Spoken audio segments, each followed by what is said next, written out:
get started. Dr. Chandra is going to tell us about 3D virtual worlds, so let's welcome him.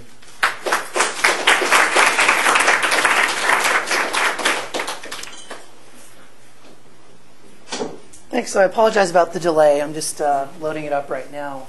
It seems like the speaker next week won't be talking about games, but I do have some of that stuff I'd like to mention to you.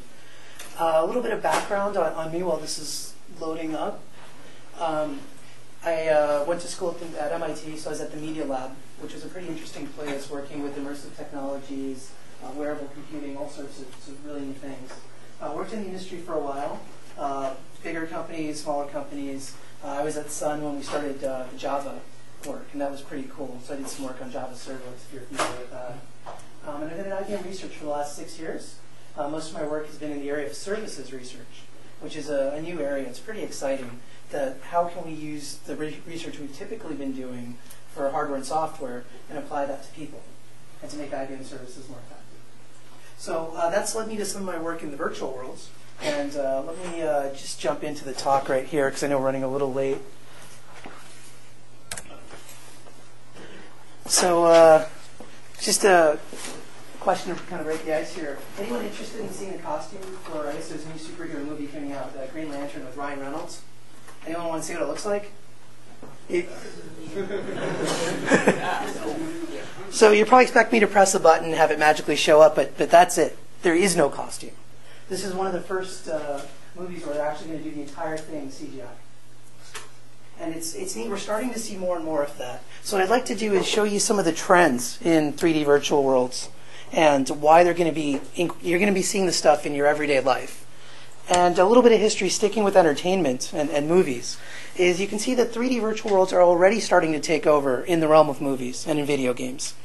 Just for fun, actually, I went back about 20 years, and I looked at the top 5 grossing movies from 1990 and compared them to last year. And there's some really interesting trends here. If you look at 1990, there was hardly any CGI, computers, anything, right? I mean, you can make an argument for the movie Ghost having some. But Teenage Mutant Ninja Turtles, that was, people dressed up in suits looking like turtles, right? Completely different than what we're seeing these days. Whereas if you look at the top 5 from last year, one thing that's really interesting is that there's very, very heavy use of computers and 3D images. If you look at the middle 3 right here, Transformers, Harry Potter, and Twilight, in addition to all being sequels, the other thing they have in common is that there's heavy use of computers for CGI, computer-generated images. But if you look at the other 2, you look at Avatar and Up, for the most part, those are done entirely within a virtual world. In Up, it looks more traditional, but it's still modeled in 3D and computers. As with Avatar, much more realistic. So you can start seeing we have traditional film moving towards CGI and then going into these virtual worlds. And that's already happened in movies, it's already happened in video games, and we're seeing it more and more areas. This you're probably all very familiar with, but I'm always blown away when I see the statistics of how wired students are these days. I mean, this was just incredible. And this is even, at this point, about a year and a half old. But at Amherst College, out of the 438 incoming freshmen, 432 of them, I think by the second day, were on Facebook and were on the Amherst College website. They already had pinned it or I guess added it as one of their sites. So there are only 6 people who either weren't on Facebook or decided not to be part of the college website. Basically, on the very first day of class, I believe, the 370 students registered 443 devices. That's more than one device getting on the wireless LAN per person, right? I mean, I remember my first week at school, I didn't even have a computer. So it's just incredible. People are coming in with their laptops, with their iPhones, iPads, you name it.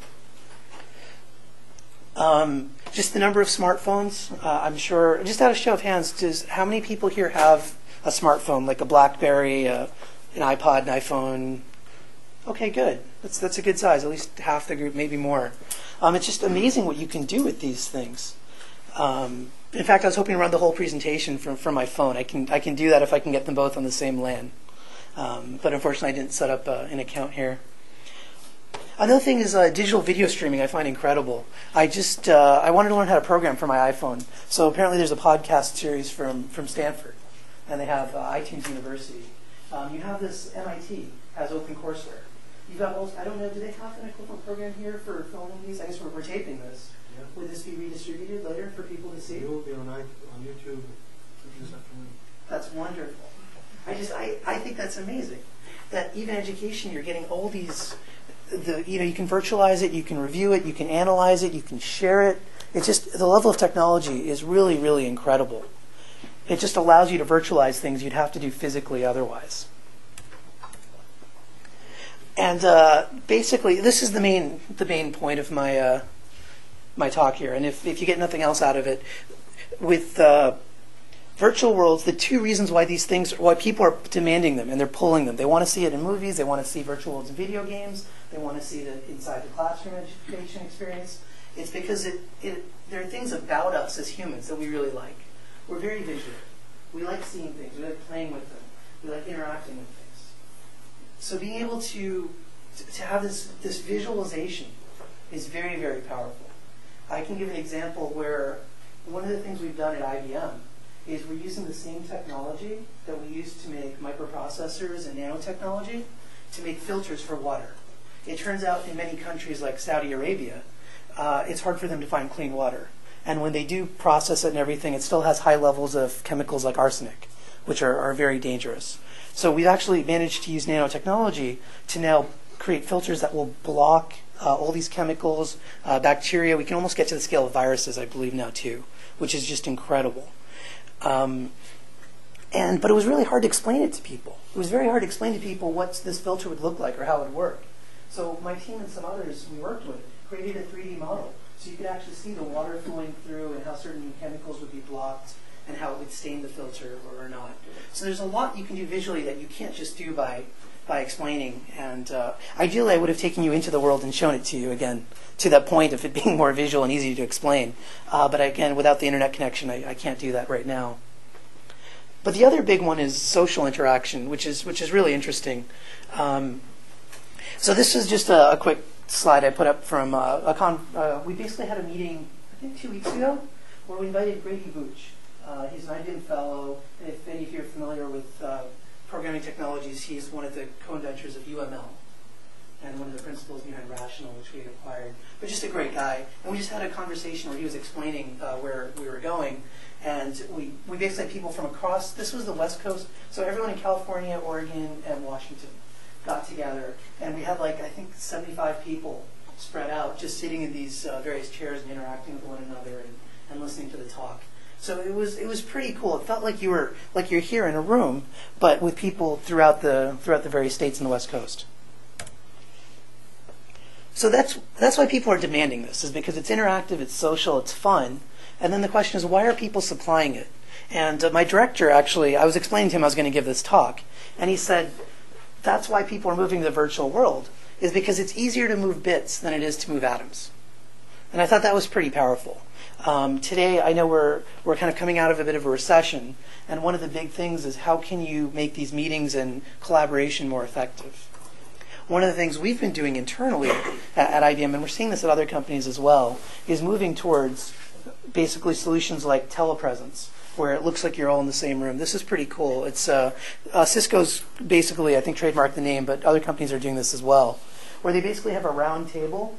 And so it looks like it's fully round, but it's really just half a round table shoved up against the wall. And against the wall is a bunch of TV screens with the other half of the table. So people can be sitting anywhere in the world, and it'll look like you're all sharing the table and interacting with one another. So that's another really powerful technology. These virtual worlds, again, are very powerful. It's a way of interacting with people with nothing more than just a computer, but it gives you the sense that you're in the same room working together. So a little more on the trending side, moving from the 2D web towards more of a 3D internet. Here's a little bit of background and where we see these trends going. There's some of you are familiar with the precursors to the internet, the work in the ARPANET, and lots of just great technologies coming out of there.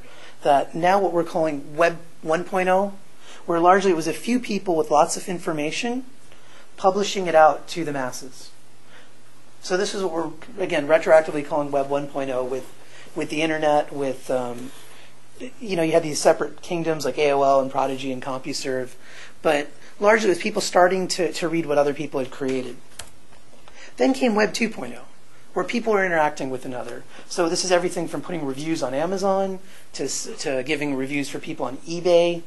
Facebook, Friendster was, I guess, a precursor to some of these social networks. Wikipedia. Has anyone here posted anything on Wikipedia? Great. Okay, so a couple hands. It's incredible, right? You guys are contributing to basically the knowledge that's out there on the internet. And that's one of the big changes from Web 1.0, where just a few people who are resident experts, towards now where everybody who has some expertise can now contribute. One of the big things we see this is now we're going to be interacting with people within a context. So there are a lot of arguments as to where what they call Web 3.0 is going to go. And there are some ideas. One idea we have is moving towards these virtual worlds. And let me explain why. Again, like I said, this is really about the immersion, the visual components, and the social interaction. And it's actually fun. I like giving this talk in a virtual world sometimes because right now I feel like it's a bit of a lecture, which is nice. But I love hearing back what people are thinking. And one really neat thing is when we do this in the virtual world, people are always chatting and talking. So it's really fun to see what they're thinking while you're talking. Or if I say something wrong, or if they want to give an update or they have some other insight. It's just like the Wikipedia, where you can add some ideas you have mid-conversation. And I found in a lot of cases, sometimes there are things that people say that steer what I'm saying, and it makes it much more interesting to the audience. So maybe the next time we can do this inside a virtual world and get everyone avatars and see how that works out. But again, this pokes down both to being visual and being social. One of the advantages of visualizations is it's a really nice way to deal with information. They always talk about information overload. I'm sure you get tons of emails, text messages. You just have so much stuff coming at you. How can you organize it in a way that you can deal with? We have solutions in the real world. And in fact, we've mimicked a lot of these solutions in the real world onto the computer. For example, file folders on, or like your C colon, your hard drive. All those things are mimicking things we have in the real world. And similarly, we can actually mimic landscapes and ways of laying out things visually. That tends to make it easier for people to retain information. There was a study, which I found really, really interesting, where they showed people pictures. And they flashed by them, I think they were doing like 5 a second. So very, very quick, right? They were just completely... I think it ended up actually being a little slower. It was like 100 pictures every 60 seconds. And what they found was when they called people in the next day and they showed them the picture and said, did you see this picture or not? People were able to remember pictures they had seen with, I believe, over 99% accuracy. So I find it interesting that we try and memorize things often from textbooks, whereas we tend to think very visually. So that's another reason why these really appeal to the way people interact, because they think and tend to memorize things in a visual fashion. But often our learning is textual.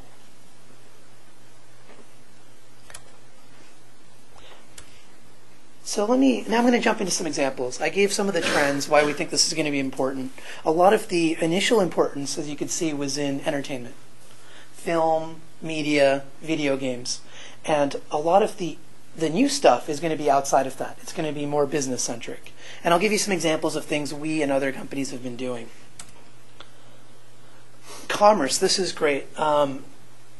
Basically, I actually use this first example. What happened was I bought a place, and I had an old 19-inch TV, and I wondered if it would work in my new living room. I had no idea. I hadn't moved into the place yet. So what I ended up doing was I went to this site that we created for a large shopping company. It was built in a 3D virtual world. In this case, it was one called Second Life. And what I could do was I could sit down on the couch, and I could set the couch as to how far away from the screen it should be. In this case, I think the way my living room is set up, I have to be at least 12 feet back. And then you can change the size of the TV with the image on it, and you can see what your TV would look like. And because you have a first-person perspective, it looks just like you're sitting in the couch. And we found this was great, because I learned my 19-inch TV wasn't going to work at all. So I needed to go shopping and get something that would look decent. But I didn't know what size TV to get. So then I was able to play with different sizes and see what they recommend. And I found this so much more useful in the websites I went to. It says, for 12 feet back, you need a 32-inch TV. Because I saw another website that said I needed a 35-inch TV. So then I had no idea which one to buy, right? Because I had no way of comparing it. But this made it very clear that if I got a 32-inch TV, this is exactly what it would look like 12 feet away in my living room. And I think that was a much more powerful shopping experience. It's very much like going to, your local Best Buy and physically moving their couch until you find the setup you really want, right? I just thought that was really cool. And then we did a similar thing actually for another company where you could actually see what your kitchen would look like if you remodeled it. We had different forms of granite, different types of cabinet covers. So you could, because a lot of people have some degree of buyer's remorse. They buy something, they get it installed, and then they don't like it anymore because it looked better, in the counter or in the ads you're looking at than in your home. So this is a very nice, easy way to visualize what this would look like. And we find that to be just a really powerful sales experience. Right? You can see once you invest all this time designing it, it's very easy to press a button and pay for whatever you need, have it installed, do the services. So we're really starting to see people leveraging this to provide value, in this case on the sales and customization side. And this is real business. I mean, they're seeing the real money trade in these virtual worlds are like over $1 billion a year, which is pretty significant. That's a lot of money. This includes everything from people use Microsoft Xbox 360. They have a points system. So you can use points to buy video game characters or new outfits for your characters or add-ons to levels and those things, unlockables. Second Life has their own money system. It's called Linden Dollars. And this is really interesting because it's effectively a largely unstructured currency. It's run by Linden. There's no FDIC insurance. There's really no legislation on it. So it's just really fascinating to see these artificial currencies coming into place now. And it's becoming a big business. There's a lady named Anchi Chung.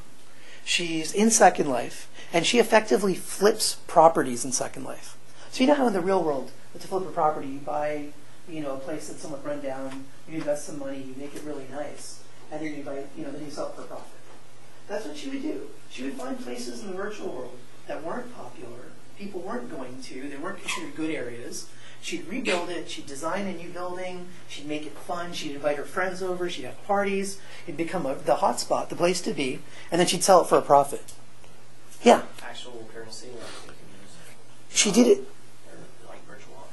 She did it for virtual money, but the virtual money in this game could be converted to real money.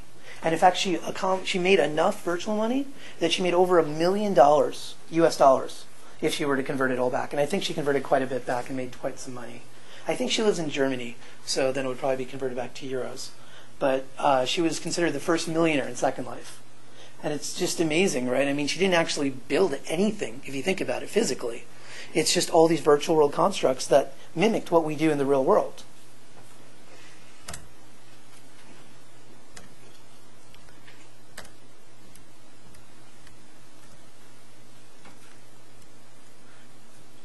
And just to show that this is moving beyond entertainment, here's what various financial services firms are doing from a study that we had conducted. And it's amazing that most of this is initially in marketing and branding, but we found that a lot of marketing and branding efforts inside virtual worlds don't always work. They're not very sticky. It's kind of like advertising. A lot of people have TiVos and they're trying to fast forward through the ads. What we found really works well is when you engage people and you give them something that they can play with or they can learn about. So we found training, customer service, and support. Those areas have been working very well inside these virtual worlds. Also some simulation and some recruiting. There have actually been some job fairs inside the virtual world that have been fairly successful. So it's kind of interesting, right? You don't have to get all dressed up and compete with tons of people. You can be in your pajamas on your computer and have your avatar get all dressed up and go around and do things.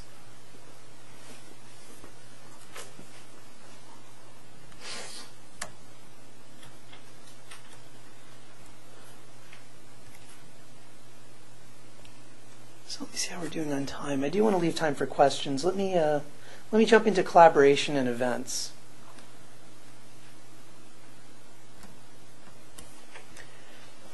So I talked about commerce. We saw a lot of move from films and video games and media into now business, sales, and finance. Let's talk about what you can do with collaboration. So has anyone been to China? One person. Great. Would anyone else like to go to China? Awesome, most of the class. It's amazing. I'd actually gotten to go about 5 years ago, and that picture on the top right is a virtual world recreation of the Forbidden City. And the Forbidden City is it's amazing. And one of the things we're starting to see is a little bit of virtual tourism, where people can go to an area and see what it looks like without having to fly over there. And there's just some amazing things you can do. So once you render the world, now you can go back and forward in time or go into fantasy realms. For example, when the movie 300 came out, it was set in ancient Sparta. It was about these 300 Spartans who went to fight the Persians in the Battle of Thermopylae. Within 1 week of that movie coming out, a bunch of Greek professors put together an island in Second Life where people could come, and then as soon as you show up, you'd exchange your Second Life clothes for a toga, a traditional Spartan attire, and they would walk you through what life was like in ancient Sparta. And it wasn't just like a textbook, it wasn't a lecture. You'd go around and talk to people and interact and do the things the ancient Spartans would do. So it was just very cool. Again, they put it together very quickly because these tools are getting better. So you can start seeing, the opportunities for visualizing things you couldn't see before, or you could otherwise only see through history books.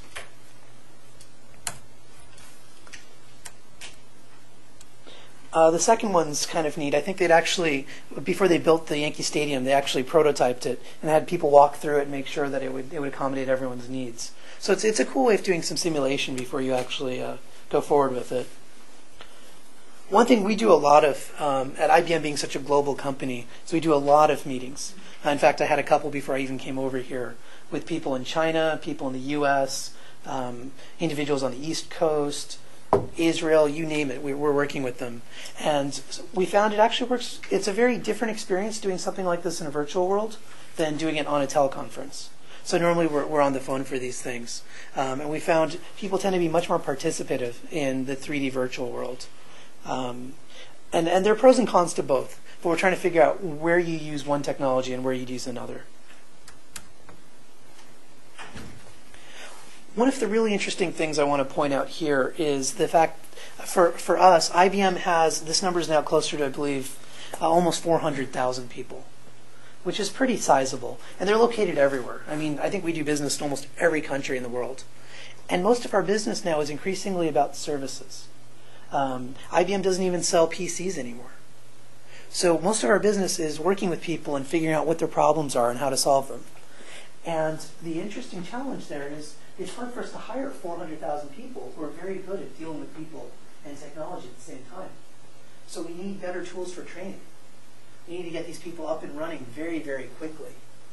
So I'll show you some examples and some work my team has done in this area. Another thing that's really neat is I mentioned that games are becoming more like business in virtual worlds. It also goes the other way around. Businesses are becoming much more like these video games. I had an intern from Sweden that was just a master gamer. She was the head of her guild and was doing just amazing stuff in these virtual worlds. And it was really interesting that a lot of her skills she learned as a guild leader, she was able to use at work. She was very adaptive. She was very flexible with her role. Certain projects she'd contribute. Other projects she would lead. Those are things you start seeing as you have these raids in these massively multiplayer games. Does anyone here play World of Warcraft or a similar massively multiplayer game? A few hands. Okay. Have you experienced that where sometimes you have one role, sometimes you're a healer, sometimes you're joining with one guild, other cases you go on a raid with some of your friends? Have you seen some of those things when you've been playing? Yes. Okay, awesome. You probably don't realize it, but those things will help you at work. Work is becoming much more fluid, where it's much less top-down and much more about people contributing and for people working remotely and together. And we found that people who do all these video games tend to do better at these modern companies. So, my recommendation is keep playing because it seems like it's going to help you out. Education and training. So, basically, this is what I was talking about with IBM being such a big services company. And we're seeing this throughout the world. This isn't just IBM. This isn't just the U.S. China, in their last 5-year plan, said they were going to move 300 million people from the farms into services. That's almost the entire U.S. population. They're going to move into services in 5 years. This is just amazing that every single country in the world is moving towards services. It's really this big thing. That's why we think services science is so exciting. And we're glad to see it taking off. And it involves things like how to deal with people and how to learn skills quickly and how to move from one area to another. So we found these virtual worlds just work great for this. You can do for example, what they call business process rehearsals. I could rehearse giving this talk in a virtual world to an audience located anywhere.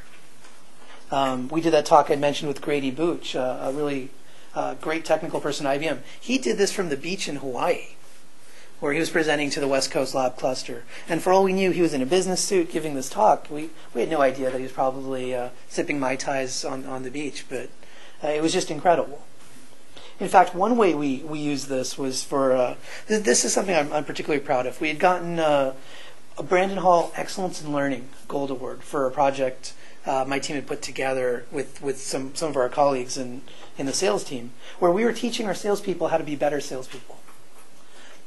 And one of the challenges we had was what we did here, which was really neat, is we had retired IBM executives who had really, really great experiences with salespeople. And we had them log in from wherever they were, and they would pretend to be our clients. And we would have our salespeople try to sell them. And because these executives had so much expertise, they could really challenge the salespeople. And they could really try and make them do a better job. And they try and trip them up. And it was really great one-on-one coaching from people. You couldn't really do this otherwise, right? This would be a really hard thing to do.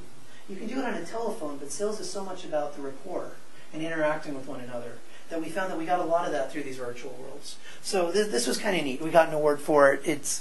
We're going to see more of this. Is there any e-learning here at Sonoma State, or is it all primarily classroom learning? Do they have any online type of classes as well, or is it? And I think the reason for that is it's really hard to replace this experience, right? I mean, there's a lot you get out of interacting with people, about having these conversations, in the hallway, being able to ask questions during lectures. And I think we need to incorporate more and more of that into these e-learning courses, or else they're not going to be as successful. So virtual worlds is one way of doing it. I'm sure there are other ways that perhaps people here will figure out.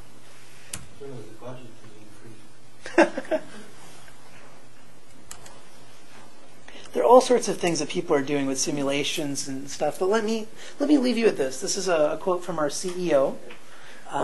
Talking about how important these virtual worlds are going to be, not just eye candy, but actually being the next level of where the web can be.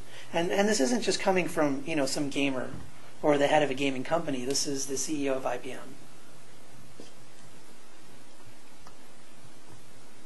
So I know there must be a lot of questions, so I did want to respect the time and stop early so that I could answer questions. So we'll go for maybe 10 minutes or so if people have questions.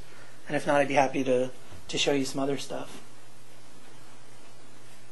Yeah?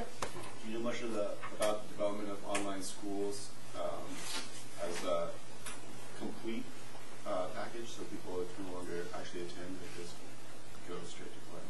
I don't know much in that area. I know, like, for example, the University of Phoenix is generally well regarded in doing that effectively. I would love to know more if anyone's had any experiences with these classes as to what works and what doesn't. I personally haven't been very involved, and I don't know. Again, I just downloaded my first one on my iPhone the other day, so I'm just starting to figure this out. What about your experience of media? Was it immersive 3D experience like this one? There was, but it was so long ago that 3D back then looks pretty clunky compared to what I can do, today on, I don't know, like my phone. Yeah, it's amazing, right? I can see some games. I've got a racing game on this thing where, it's better than my last video game system. It's just the sheer power and the things people can do these days is amazing. I mean, the Forbidden City model is lifelike to within a couple.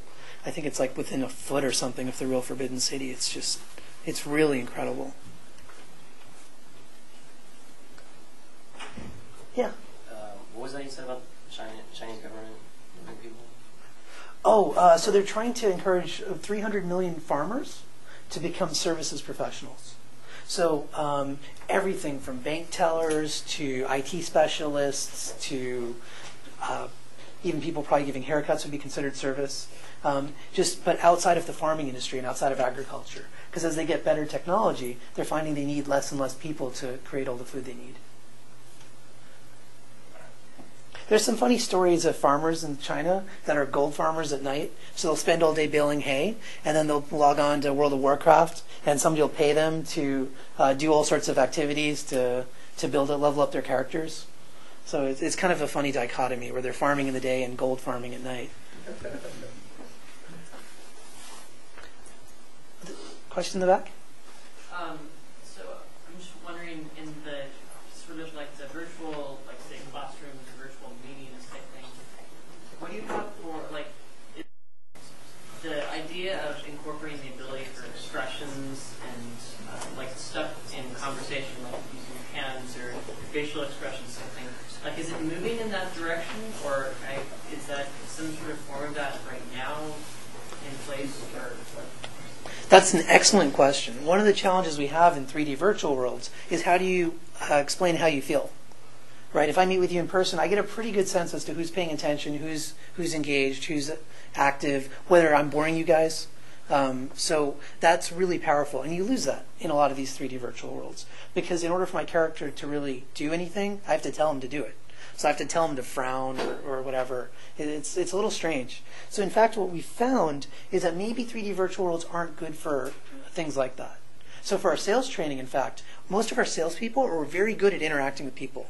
You typically don't go into sales unless you really like dealing with people all day. But what they really needed was they needed to learn what the value proposition was.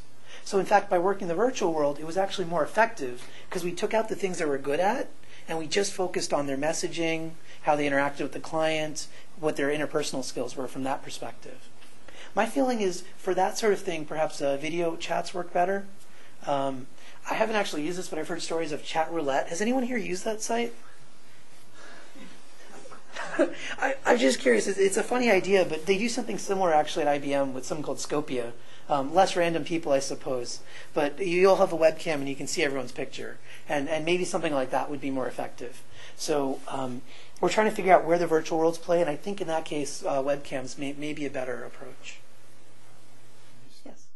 There's some research going on at Berkeley. There's a project to use 3D camera technology to replicate the real world, persona in a virtual world. So they're solving that problem by basically using more sophisticated camera technology so that you can have a 3D, digital realm that you can insert the actual, image of the person, so there's a more immersive experience with you being represented as yourself as opposed to an avatar.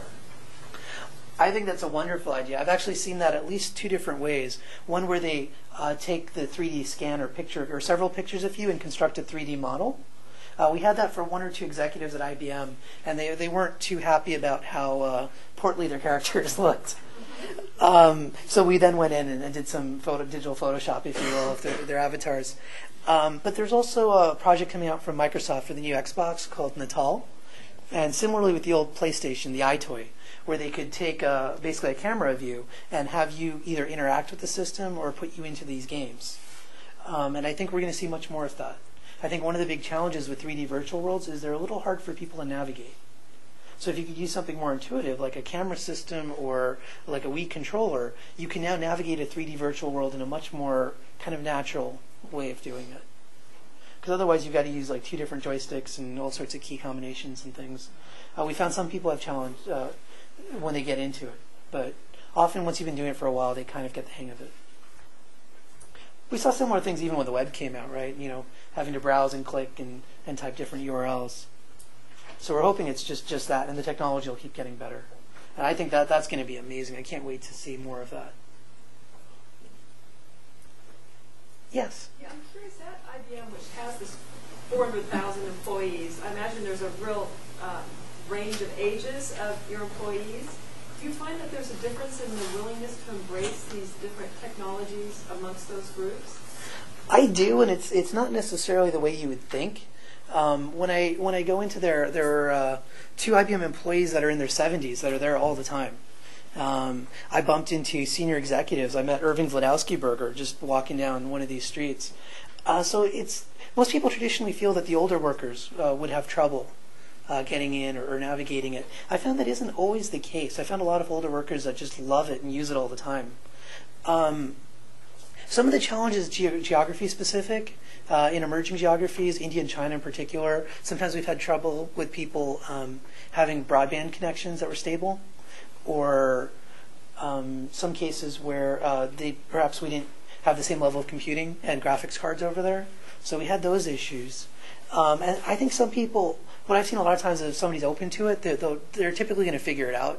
But if they kind of go in negative and figure, oh, it's just a game, I'm not really interested, those tend to be the people, regardless of age, who don't stick with it. And there's some things that are frustrating. I mean, sometimes you have to update your graphics drivers, sometimes you get kicked out, you do have to get used to the camera controls. I think it's more just the willingness to try it. That's been what I've experienced. Yes, in the back. Do you have any sense of, in a training situation, of the production costs of using a virtual world versus printing a manual? We do, and part of the challenge there is you also want to look at the effectiveness of the learning, which often it's really hard to gauge. It's all over the board. There's some cases where it's much more effective. There's a study we ran internally, and this was great. So we did a physical rehearsal of this. Basically, we were creating an auto body shop. And what we did is we actually gave people real parts they could snap together and make a little plastic car. And we had them physically mail them to each other using FedEx. And they were we had them meet in person first in a lab like this for over several hours. They were very engaged.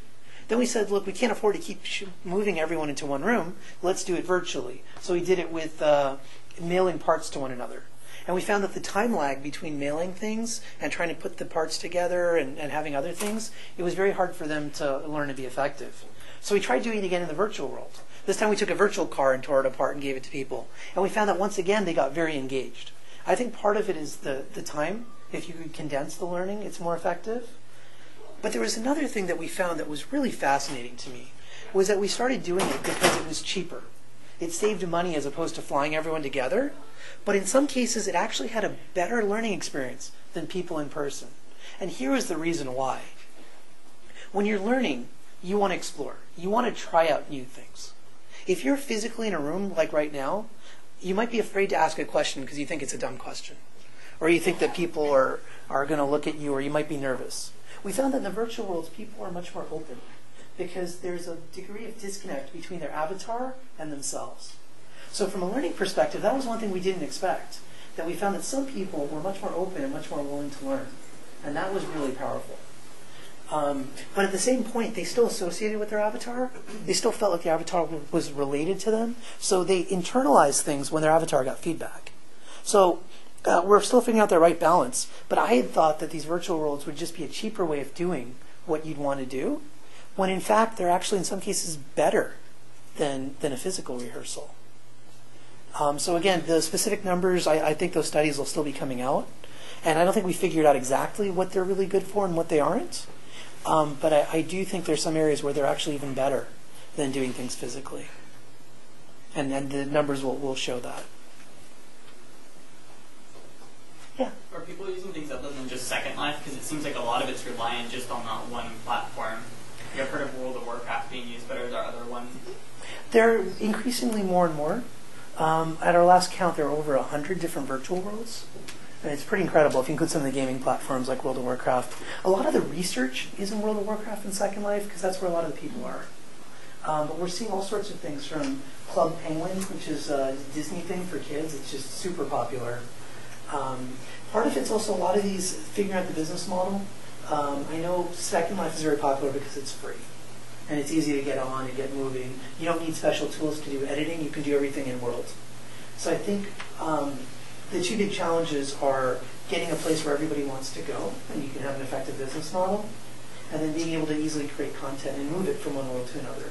One of the reasons, in addition to the internet, is that I can't show you our island is because we're actually moving it to a different virtual world, which is going to be behind IBM's firewall, so it'll be protected. So I think we need to figure out from the virtual community how to do that effectively. But there are lots of other worlds and lots of. One of the interesting things, each of these worlds have different characteristics, so you can study different things. But we're seeing a proliferation of these worlds beyond Second Life and World of Warcraft. Internally at IBM, we use 7 different virtual worlds for our own work. So that's a challenge. I think maybe one last question if anyone has one.